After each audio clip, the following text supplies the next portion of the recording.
Welcome to the Local Dive Podcast. This is Alex Scott with my co-host Dean and Sarah and Ashlyn Portero. How you guys doing? Hello, hello. Good. Glad to be here. Hey, yo. Good to be back. So we are excited to jump into another episode. But before we do, we'd just love to encourage you to subscribe. If you haven't done that already, leave us a review. If you're enjoying what you're listening to, share it with friends. And we'd also love for you to join the conversation with us on social media. You can follow us at the Local Dive Pod on both Twitter or Instagram and continue the conversation there. So if you haven't done that, we'd love for you to join us there. Before we head into the show, we're going to give a quick preview to our deep dive today, and that's going to be talking about what ministry looks like when you have a passion for a place and ministering in a city or a context that you love. And so we're excited to spend some time talking about that together. However, before we jump into that, we're actually going to move the show around a little bit and go straight into the shallow end. There's no need to hide that we are shallow people. And so we're just going to start in the shallow end today. Just give the people what they want. Exactly. With a segment called Sink or Swim. And we'll throw out some different categories, and you have to decide if you are sinking, as in you're against these things, or if you're swimming, you're for them. So it is the end of the school year as we record this episode, and so our Instagram feeds currently are filled with pictures of graduations of all kinds. So broadly, graduations, sink or swim? I'm gonna go swim on graduations because, okay, here's my theory. Graduations themselves are fun, and especially like for kindergartners, like that's adorable, like the tiny robes and the tiny hats, and they all like have to walk down the aisle and all of those things. The middle school graduations are a little weird, but the high school graduations is like its own thing. So I like all the celebration.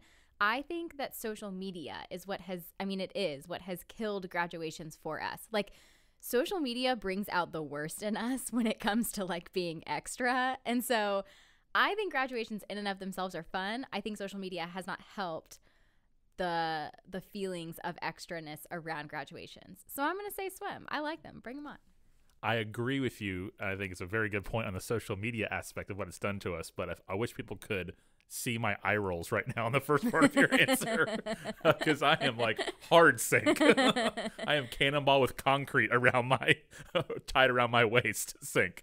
I think, high school graduation I think is wonderful. I think it's a great milestone. I do laugh at the idea of congrats on completing the bare minimum required of you by law, but C's get degrees. But the lifestyle, the life milestone I think is really neat, especially when you graduate from somewhere like Leon High School.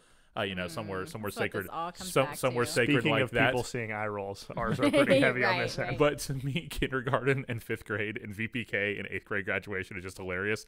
It's like, congratulations, I'm so proud of you. It's like, what? Proud of you? I want that word to matter. But see, I think it's like in kindergarten, you're like, you learned to read. Like now you're this whole like different, you have a whole new look on the world. And it's you get formative. And 2 months from now, you'll be back at the exact same school with the exact same kids. Well. You didn't graduate from anything. Okay, I do have an interesting question on the topic of graduations. So do homeschoolers do these things too? Like, is there a kindergarten graduation in your living room? That's a good question. Well, so for high school, they do like an actual thing. Like all the homeschools go to like a Baptist church or something like that, and they do a graduation. The other things I don't know, even though homeschool parents do participate in the chalkboard first day of school thing. That's definitely a thing. Yes. Yeah. Social media has made, I think, in some ways, all things great and all things terrible. Yeah. And I would put them in there. I'm sink on it just because I'm a killjoy and I don't like fun. So You guys are no fun. yeah, I'm just like, okay, good. You completed whatever grade. Great. I just think of graduation as like everybody has a good graduation story, I feel like, from any phase in your life. So maybe if you're listening and you have a good graduation story, send it to us. We'll talk about it sometime. So I have a kindergartner, and is finishing kindergarten this year, and I'm not proud of her for finishing. She'd be in big trouble if she didn't. So that's kind of where I'm at with it. Now, I will say, it's fine to acknowledge the milestone. Like, hey, you completed this thing. Let's go to Dairy Queen, have a Blizzard, and move on. That's all that's necessary. Now, high school graduation totally different, but yeah, I'm for that. I have like a threshold where like I will like up to a certain amount of graduation posts. So it's like survival of the fittest. Like if you can get on my feed early, I will comment or put a heart or a little graduation cap. Like I will be all about it. But by like the sixth one, I'm like, okay, mute. Like, you're muted. I'm done. Like, I only have so much social media love to give, you know? We were talking about being shallow earlier. I just want to add something really fast. It's unrelated. That's from the shallow end. I talked about how we were being shallow. Ashlyn is like very well read, English major. I mean, like very cultured. She travels, like all these kind of things. And we hadn't seen our friend Jonathan Merritt, our far left crazy friend who we love, Jonathan Merritt. 2 episodes in a row, he's gotten a shout out. In a long time. And we all had gotten on a trip somewhere and jumped in the car with him. And Jonathan, to of all people, to Ashlyn, turns around in the car. He's like, so Ashlyn, what's Jessica Simpson up to these days? I'm still not over and it was one of the greatest moments of my life. I just wanted to share that with our audience. Yeah, I'm like, that came out of nowhere, but felt like you I'm would triggered know. anyways. And I think you actually had an answer that was pretty legit. I mean, once you got past I feel like there's only so many things Jessica Simpson is up to. I feel like it's pretty easy to. That's fair. It's either like she made a cookbook or like wrote a book or. I just wanted to has a share with everybody blog or a the fashion legend of that line. moment. Yeah. It was pretty bad. All right. Well, on on the topic of road trips, Dean, sink or swim road trips. Oh, I love road trips. I'm the guy. You can probably see my wife if she was in here. Chrissy's eyes rolling. I'm the guy who wants to take longer to get there, go the back road. Because I heard about a restaurant in this county seat town, 2 doors down from the courthouse, and then there's a famous baseball player buried in the city cemetery. Like, I love a road trip. Do your kids roll their eyes? Oh, they hate it. Tom, my oldest likes it more. He's like kind of history guy, likes seeing the towns. The other two, oh my, they'll declare absolute war. Yeah, I am for them, so I'm swimming on this one. We grew up driving every summer from Fort Myers, Florida, all the way to Detroit, Michigan. So like I learned to love them maybe more than actually like enjoying them. But yeah, I'm very much for them. I enjoy the process. You can binge a book or a podcast or whatever as you get there, and there's some great food along the way. Now we're about to get a hard rebuttal from one of our co-hosts here that's coming. No doubt. I can feel it. Hello. I'm happy to continue to be the strong, loyal opposition here. No, I'm a hard sink on road trips. Just for me personally, that's okay that you guys both like your road trips. The thing for me is like I think it's like the efficiency of it. It's like, which I'm also the person though that like I'm gonna stop 17 times like because I have to go to the bathroom and I drink like Diet Coke the entire way. But like I would rather just get to wherever I'm going. My one caveat to road trips would be like if I was going somewhere and like part of the point of going there was to like see scenery that I had to drive to. But like from Tallahassee, I would prefer to like drive or to fly up to North Carolina and then drive around the Blue Ridge Mountains as opposed to driving and then driving some more while I'm there. So it's like I think I have these flashbacks to like when I was a kid and like that was, I mean, I could like read in the car when I was a kid, which that now makes me feel like I'm gonna throw up if I think about reading. But like just being like cramped in the back seat and like I don't know, they're fun every once in a while, but like in general, I would much prefer to fly. Now, my one, I guess, caveat, if that's the word, is driving from Fort Myers. Like driving through Florida is terrible. Yeah, it's the longest. It's the longest 5 hours of your life. Yeah, probably the equivalent is like driving across Texas or something would be the closest thing to it. But I love like driving through the country. Yeah, I'm not a coastal elitist like Ashlyn who sees them all as flyover states and just wants to get to California or wherever. I mean, that's kind of true of me. Hey, at least we know who we are.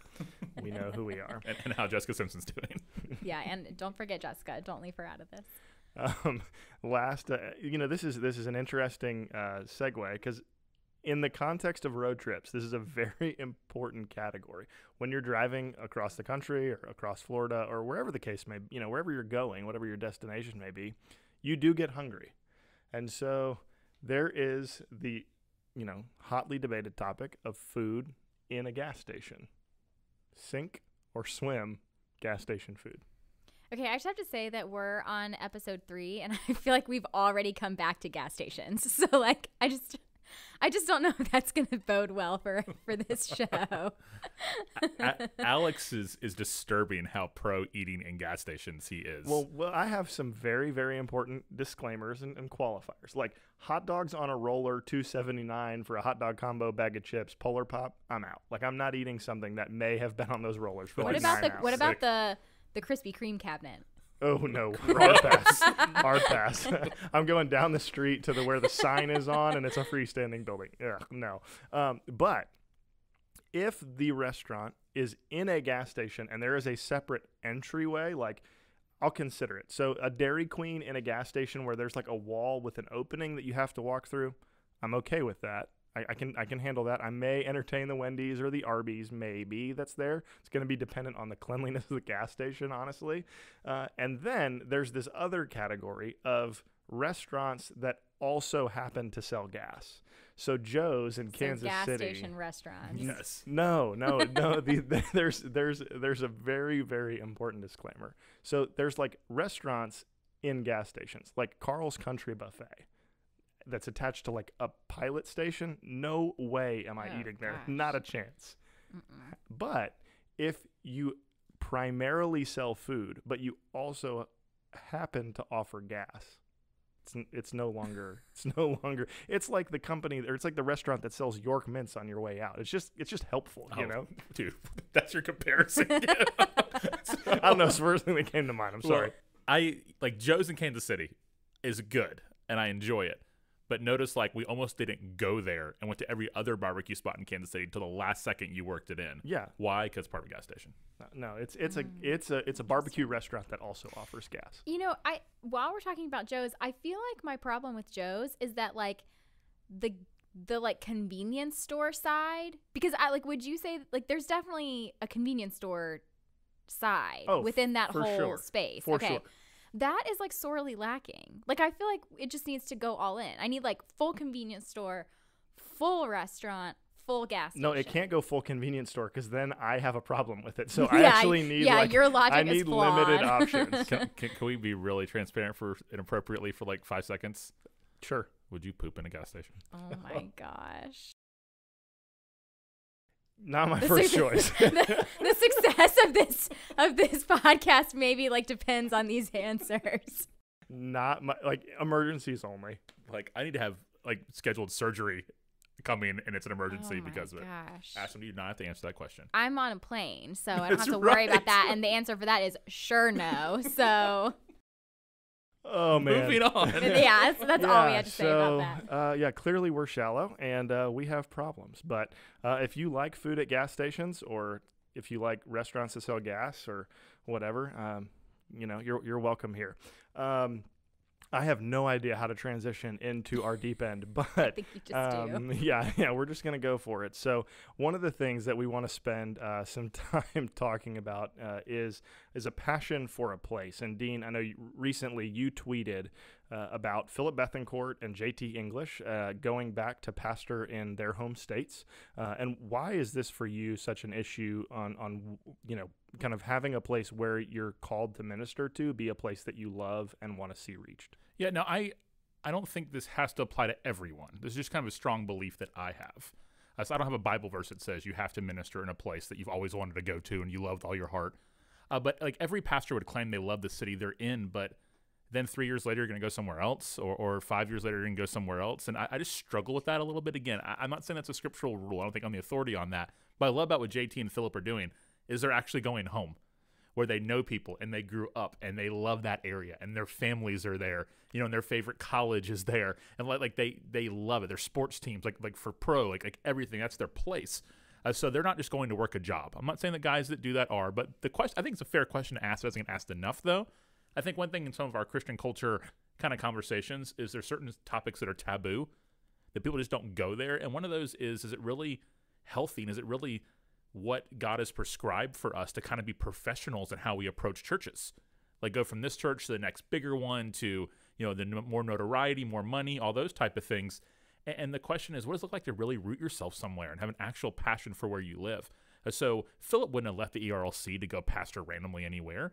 JT was at Village, had an awesome thing going on there, loved that church, loved that staff, and he wouldn't have left just to go get a big church to go pastor somewhere.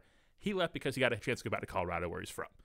Philip left, he had a chance to go to the church he went to in college, like actually back there. So that's what it looks like. I don't have a resume. I'm not looking for a church because I just don't want to preach and just don't want to pastor. I want to actually be somewhere that I care about and that I love. So I'm not saying I would never leave City Church because I don't want to say that. I don't want to be that guy. I don't want to ever catch myself lying because who knows? But I don't want to. And if I ever left, it'd be somewhere that I loved. I wouldn't leave somewhere because it's an amazing opportunity you can't say no to, or something, or the platform is incredible. I wouldn't go because of that. I would go because I really truly believed in that city we were going to and loved it and enjoyed it and thought there's a real need for the gospel there, whatever it might be. So to have a passion for a place is that you don't just love the church or the people, you love the city that you're in and want to be there. Yeah. How have, and we obviously either, like, I've come to love Tallahassee. Dean, you grew up here, you spent a lot, most of your childhood here, have had a strong desire to pastor here, really since your desire to go into ministry. And then Ashlyn, you have kind of family ties and lived here on and off growing up. How do you think that a passion for a place makes ministry more effective in the city that you're in? I think that's a good question. I definitely think that you're probably just by nature going to be more motivated to be out and about in the city, because you're like, I like where I live and I want to, take advantage of the things that are available to me. But I also think, I know, like, I'll say for me, it's really easy for me to think, like, from a consumer mindset, like, things that I like about Tallahassee. If I had to, like, just describe to people, like, what are some things you like about Tallahassee? It's super easy. Things come to mind. I think there's enough, like, quote unquote, to do here to enjoy the city. But I would say if it wasn't for City Church or in something like that adhesive, like, I probably would not have stayed. And for me, part of that is probably because, like, I am from here. And so in my mind, and I think this is how a lot of people think, like, oh, I've been here for a while, like, want to go explore somewhere else, see what another city is like. But that's, I think at the root of that, I definitely, in certain times of life, there's nothing wrong with wanting to make that transition. Like, if you're graduating college and you're like, okay, I'm ready to go try something new. So I'm not hating on that. I'm just saying for me, there can at times be that the root of that can be, like, kind of centered around, like, my happiness, like, I want to just go find another city to be able to consume what's in that city that's cool and fun and enjoyable. So I'm not saying that you shouldn't move for those reasons, but I think you should evaluate, like, what are my motivations? So to bring that back, I think to have a passion for a place where you are, is just gonna, like I said, motivate you to get out and about and hopefully, like, be in the city and speak highly of it and be excited about growth and development, but also be able to see the needs that are there and to care about those, even if they don't align with maybe what your personal passions are. Like, if you care about it's like the same thing as a person, it's like if you care about something, you want to, like, seek the well-being of it and you want to see it flourish and you want to see the people there in that place flourish. And so sometimes that's going to mean, leaning into areas that you may not personally care about as much or be naturally inclined to, but you see as needs or you see as opportunities. And so being willing to let that kind of become your ministry or step into that or accept things about your city that would otherwise be easy as a consumer, to say, oh, my city stinks because it doesn't have X, Y, and Z. It's like, well, okay, but, those are just kind of initial thoughts, but I definitely think it allows you to just view it differently and in a more substantial way than just, like, I'm here and everything in my city functions to, like, serve me. Yeah, and I think that there's also freedom ministry-wise and not looking over your shoulder or looking ahead, I should say. Like, not thinking about or dreaming about somewhere else all the time. So I think maybe travel can be helpful to kind of scratch that itch, whatever it might be. But what makes a place become something you're passionate about isn't the scenery or the restaurants, right? For actually rootedness. Now, travel, yes. Yeah. But it's usually the people, right? I'm convinced that you could go move to Podunk wherever tomorrow, and if you met people right away and built relationships, you would like it. Yeah. Or you could go move to, name that awesome city tomorrow and be miserable if you didn't find community. Yeah. So I think passion for a place really is also linked to the people of that place. And I think I don't know how to change this. Actually, I think I might. Actually, I just contradicted myself as I said that. Wow. But I think I struggle with the culture of what has become of churches and staff, where it's all like going to, like, why you want to have a passion for a place, raise up people from within. Mm-hmm. But, like, why you're telling me there's not one person on your staff who can't become the pastor, like the senior pastor? Like, you might say, well, no, there's not. Well, why? Like, what are you doing? And also, what are you looking for in a senior pastor that's unrealistic and not biblical qualifications? So I would hope that if I left here tomorrow, that our church would hire somebody from within our church family that already was in Tallahassee, that loved Tallahassee, that knew Tallahassee, rather than just going to find someone on a resume that's a good quote-unquote fit or has the credentials or whatever it might be. So I think that's my solution to how some of that can change, not just a senior pastor, but all the way across the board. Do as much as you possibly can to bring on people that actually already live in your city and know your city and also love your church. Because like Ashlyn said, a big passion for the place for her is this link to this church. And that should be a big part of a community if a church is doing its job. So I just think there needs to be some culture shifts in how we just view all of this, as opposed to bringing somebody who the only reason they're coming to your town, they've only been there twice on secret visits to the search committee, is because they got a job there. Now that might work for a Fortune 500 company. I just don't get it, when it comes to churches. But I think it goes beyond pastors. I want to see church members have a passion for a place and make decisions like, we're going to root our family here, or we're going to go be sent somewhere where there's a big gospel need and go root our family there and try to be there for a long time and really make an impact. Those things have been on my mind a lot lately. For people who find themselves in, either a city where maybe they grew up, maybe they're passionate about it, but they're not well connected, and I don't mean in a power sense, but just in like a people sense, or somebody who did what you just talked about, Dean. They have a desire as a missionary to go to a city to plant themselves there. What are some ways that people can kind of practice rootedness in the city? You're talking about like if somebody just doesn't feel a strong connection to a place. Yeah, or maybe they're new and they love the place, but they aren't really rooted in ministry or in kind of relationship there. What are some ways that, habits, practices that we could cultivate to grow in rootedness? That's good. I mean, I definitely think being, a part of a church is huge for that, because that, as a Christian, like that's, I think, the number one way that you're going to build community. And I think we've seen so many people from our church, like, testify to that their community in Tallahassee, because Tallahassee is kind of like, it's small enough to where it's hard to feel really rooted and connected. Like if you're not from here, like it has enough of that small town vibe. And so I've heard a lot of people say that, they wouldn't have felt as connected if they weren't a part of a community like at City Church. So obviously if somebody listening who isn't a part of local church, that would be my number one recommendation.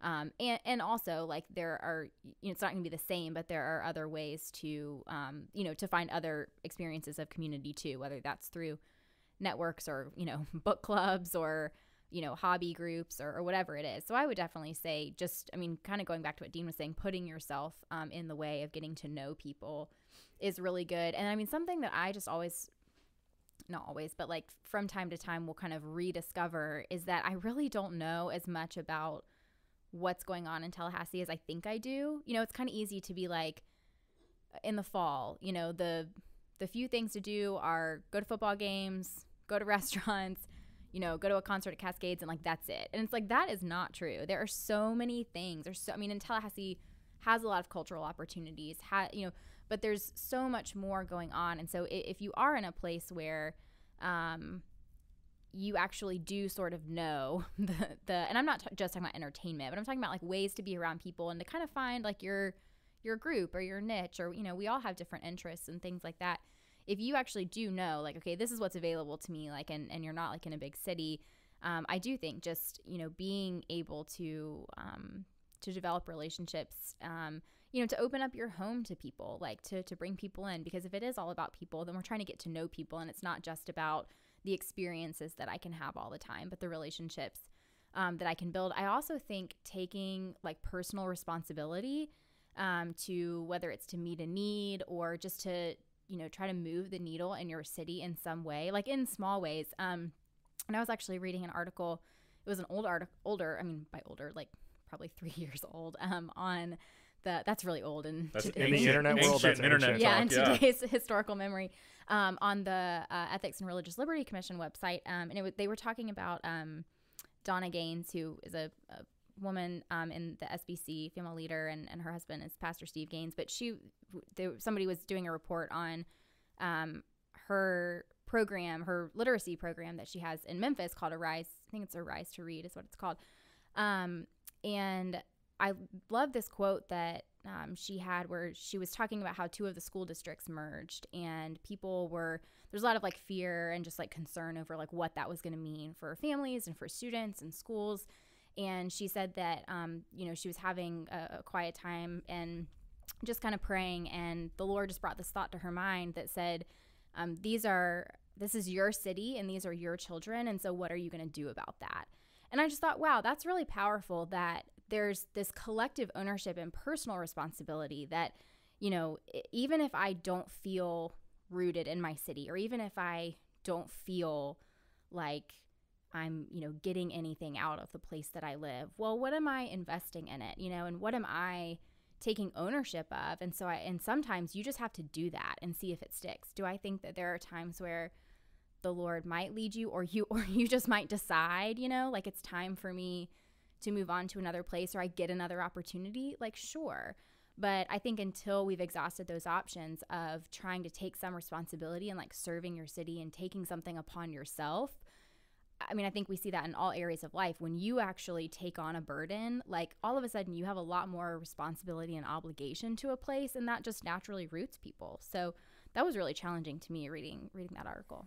It's really helpful. Yeah, and I love Donna Gaines. She's just fantastic. And I'm glad you highlighted her ministry there, because it really is the real deal. I think there's some, again, I'm all for, opportunities and trying something new. Yeah, I'm not saying I agree with Ashlyn and everything she said. But for what I like to see with people when they really want to be for a city is people think that just means like one time we all go build a roof on a house and take a picture and post it, and then we're for the city. That's helpful. That's better than not doing that, sure. But to me, it means a few things, like that your city, by that I mean everything that entails your city, that is like commerce and life in your city, is they know that you're a big advocate of them when it comes to a church, that you're a friend of the city. I love, one thing I love about our church is we have a really good reputation with a lot of businesses in town and a lot of different places in town that know that we're for them. And there's restaurants in town that have city church discounts, like actually on their register. I mean, how neat is that? And also that you're the biggest advocate of your city. Like, you don't talk bad about it. You're not talking about how, oh, Tallahassee's boring or Tallahassee stinks or whatever.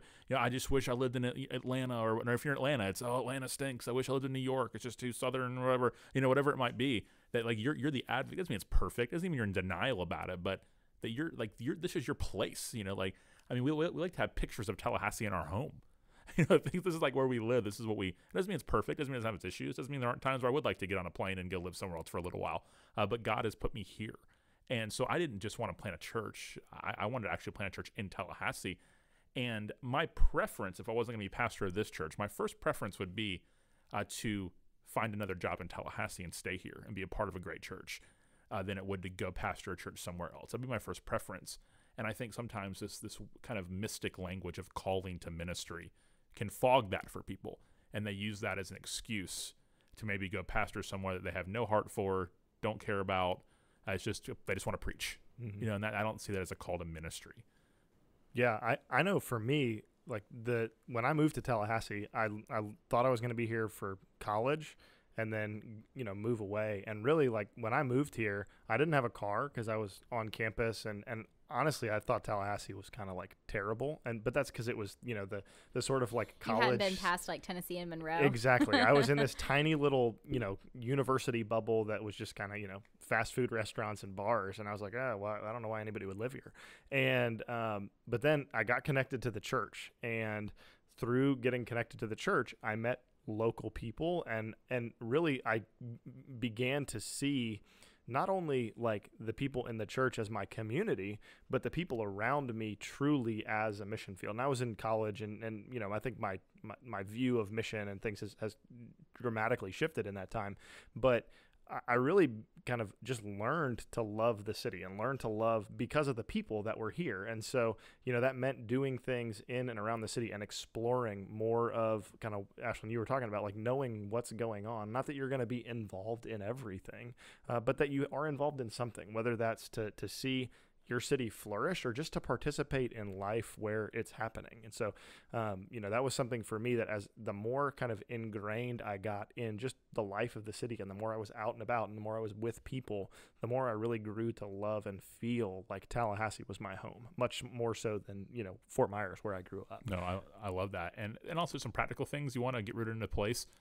My just advice, again, everybody has different rhythms in their life and flows, but I'd become a regular at certain places. Have your one or two restaurants that you not you exclusively go to, but you're a regular at, where you all of a sudden become to know the people behind the counter, and you like those type of things. Like our family, like we're like a Winthrop Park baseball family. Like we play baseball there, we play league there, league play ball. Like we know people there, like we're a part of that. We have our few restaurants that we go to all the time. Doesn't mean we never have variety in our lives. We go there all the time. It's almost like when people have season tickets to a game. Over years, I remember growing up Miami Hurricanes when I lived in Fort Lauderdale before I moved here when I was 9 years old. The people are sitting around my grandpa in his seats at the Orange Bowl. they watch me grow up. Mm-hmm. You know, they're the same people who sat there forever. Like that's true of a lot of boosters and season ticket holders, but that can be true of a city too. Yeah. Where that's the interesting thing about being a pastor in my hometown is I'm pastoring some people that I still call Mr. and Mrs. Yeah. Because they're parents of my friends. You know, my friends I had when I was a kid. So I'd call them, you know, Miss They have this. all the dirt on you. Yeah, it's funny. So here's the thing about the challenge on that is that, you know, the old prophet without honor in his hometown kind of thing. There are people, so there's some catches to being local. There are people who would never, ever go to city church because I'm the pastor. Mm-hmm. Never in a million years. Because they just might not like me, or I kissed their girlfriend when we were in 7th grade or something like that, or whatever it might be. And there are people who will only go to church here or anywhere because I'm the pastor and they know me and trust me. And we grew up together, so they feel comfortable with me. So it has kind of both of those type of things. It is unique. Something that I think is good for church leaders to remember too, because we can sometimes, and I'm just trying to be balanced in this, like we can have, you know, an entrepreneurial spirit and kind of like a conquering mindset of like, let's go into our city and love it, and like we're the, you know, you can lose a sense of humility where you can start to think like we're the only people who care, you know, or we've cornered the market on what it means to love Tallahassee. Something that I've always been really encouraged by and challenged by is so I do different things with our young professionals network through the Chamber of Commerce in Tallahassee. It's called Access Tallahassee.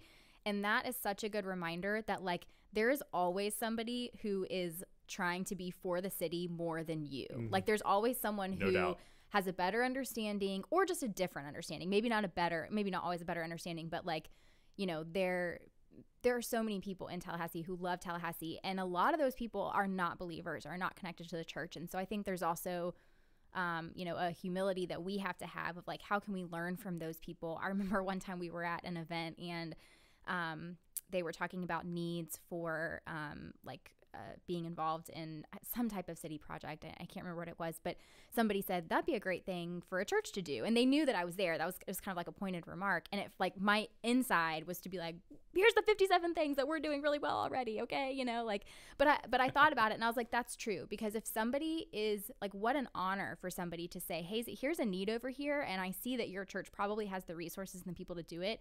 So you should focus your attention there. Like I had to have a mindset shift of like, that is a blessing and an honor that somebody would invite us to, you know, or, you know, even if it was like as a challenge, you know, provoke us to action. And so, yeah, I just think part of having a passion for a place too is being willing to learn from the people around you who have been here longer, who know, you know, the ins and outs and the dynamics of the city, and who can, you know, speak to what, just what some of the needs and opportunities are. Well, you've, Ashlyn, led for us as a church in that space really well. And I think, you know, the thing that's interesting about that is, and an opportunity for maybe if there are other church leaders listening to that, is the fact that we can even say that at a Chamber of Commerce event, somebody challenged our church to do that. And that's because you and other folks from our church, other young professionals, have been involved there, that there's an awareness of that, I think shows maybe some of what being rooted in a city and involved in a city looks like in one way, because the sad reality is there are probably a lot of ministries that can't say that they've been challenged in that way. And so I think, you know, that would be a challenge for us to continue to find ways to be invested in the city, and to where it, like, people just in normal life would be able to kind of challenge us where life is already happening, but also for those who may not be able to find ways to join life where it's already happening, as opposed to, you know, kind of pulling out and saying, okay, we have to exclude ourselves from these things because maybe we don't line up perfectly with, you know, I don't know, the mission statement of the Chamber of Commerce or something, and to just go, no, like we can jump in there and we can participate in everything that, you know, our convictions and theology will allow. And so I just think that's, you know, as I sit here, I'm thankful for the way that, you know, and I really haven't had much of a part in it, but our church has been involved in some of those things to where, you know, our city knows and can push us on those things, that we even have the opportunity to be pushed there. Dean, I think, you know, one of the things too that you touched on is the way that people will react or respond based on you being the pastor of City Church. How important in your mind is it, and really as the lead pastor, and I think, Ashlyn, you and I can speak to this some too, but that the people that you pastor, especially those who you grew up with, see you as Dean before they see you as Pastor Dean? And what does that mean for a church leader and humility? Oh, it's very helpful, actually. One of my long time friends, she came on a Sunday after I invited her for a really long time, and she showed up on the first Sunday, and I was just so excited to see her, and I talked to her all the time, but I hadn't seen her at church, and she's been coming with her family ever since. And we were walking out afterwards, and I mentioned to her just how thankful I was she was here, and she looked at me and she goes, "Just so you know, I'm never going to call you Pastor Dean." And I love that, not that I actually, I don't know, not that many people even refer to me as that. I'm just Dean. But I think it's just really helpful because I don't have to pretend anything. If I try to do like some kind of pastor voice or some kind of holier than thou kind of approach to ministry in the town I grew up in, I mean, what a lack of credibility that would be to the gospel immediately. It'd come across very hypocritical. I want to talk about Jesus and how he's changed my life and how I want to be part of his mission. And you can do that anywhere, obviously. People are doing that in closed countries. But in a town like Tallahassee, where there is a lot of rootedness and multi-generational families and great grandparents, went to Leon High School, kind of thing. It's been very helpful for me to not have to to be Dean before anything else. I mean, again, most people who go to our church, that's not true. Yeah. They've only known me as the pastor, but there's still a lot of people in this town and people at our church that know me as Dean before then. Yeah, I'm thankful for, there are friends that I have that are at City Church who I knew just as a church member before I was on staff, and that when we go to coffee or to lunch or whatever, they don't see me as anything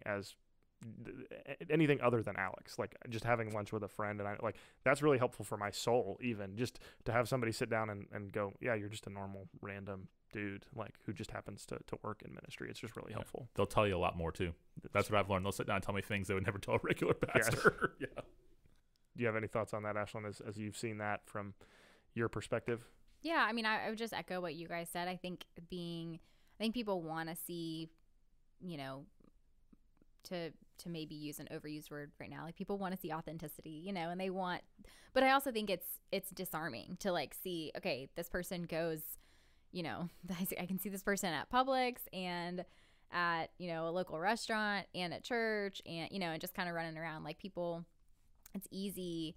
I mean, it's easy in ministry to silo yourself or to isolate yourself, even unintentionally, you know what I mean? Even if you're not trying to be someone who pulls away and doesn't go out and do things and stuff like that, it's just easy for so much of your time to be consumed with, the ministry work that you're doing. And we all have limits on our schedules. And so I think the more you can be intentional about getting out and about and letting people just see you live normal life, people need to see that. And that's what this is about. I mean, at the end of the day, we're all, church members, we're not just church staff, and we're church members first. And so exactly.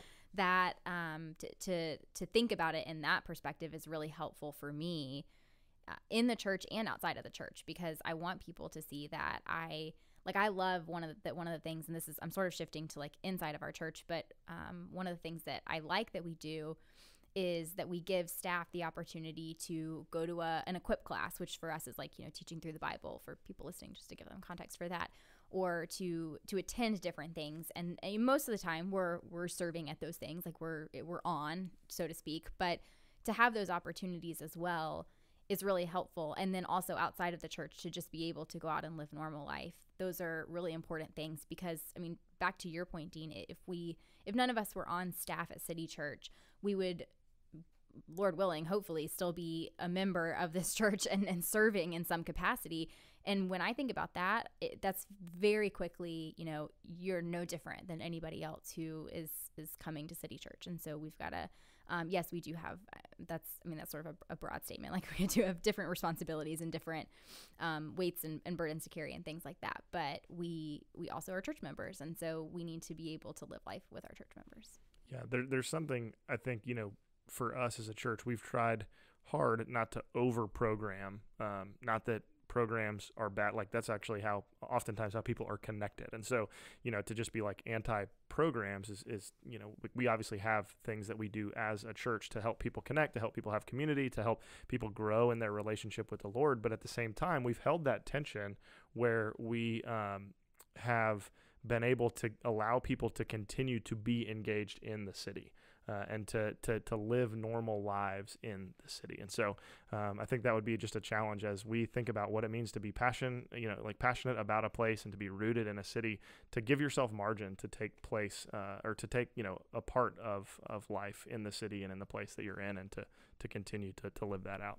As we kind of close down that part of the conversation and move to our local on tap segment.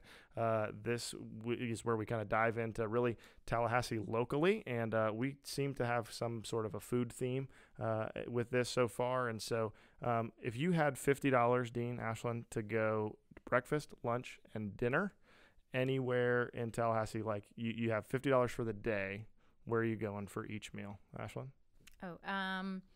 Well, my first response would be not eat all day and then go to Cool Beans or Food Glorious Food. That would be my first response.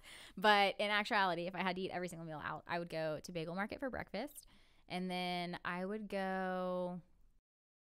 Where would I go to lunch?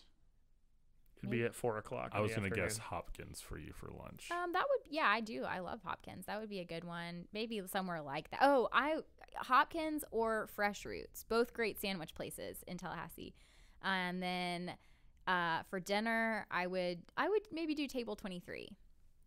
I don't know that I could do Cool Beans or Food Glorious Food, having already spent some of my money at those two other places. So depending on what I was going to get. So yeah, any of those.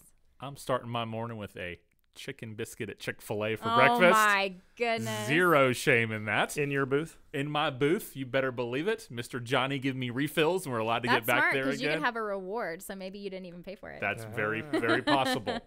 Lunch at Kush's, I'm going to get a nice jambalaya or a gumbo. And then, especially on a Saturday, I really enjoy Saturday lunch at Kush's. I want to give that. That's on Saturday.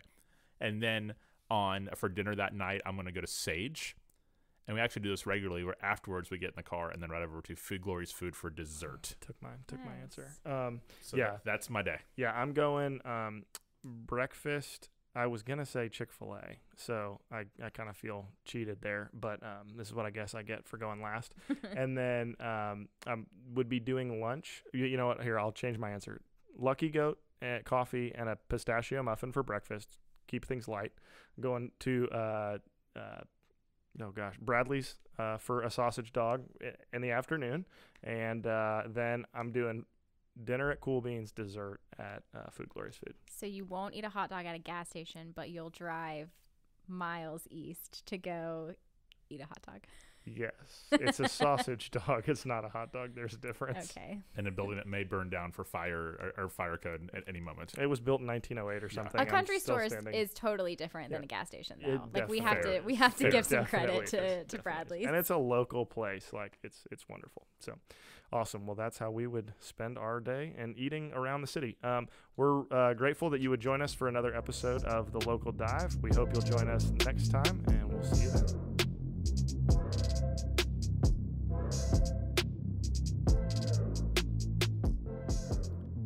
Thanks for listening to the Local Dive Podcast, a podcast where we share our deep and shallow musings about Christ, the church, and culture. If you've enjoyed this podcast, we'd encourage you to subscribe, and we'd really appreciate if you'd leave a review on iTunes or wherever you listen to podcasts. You can also continue the conversation with us on social media, on Instagram and Twitter @The Local Dive Pod. We'll see you next week as we dive into another episode.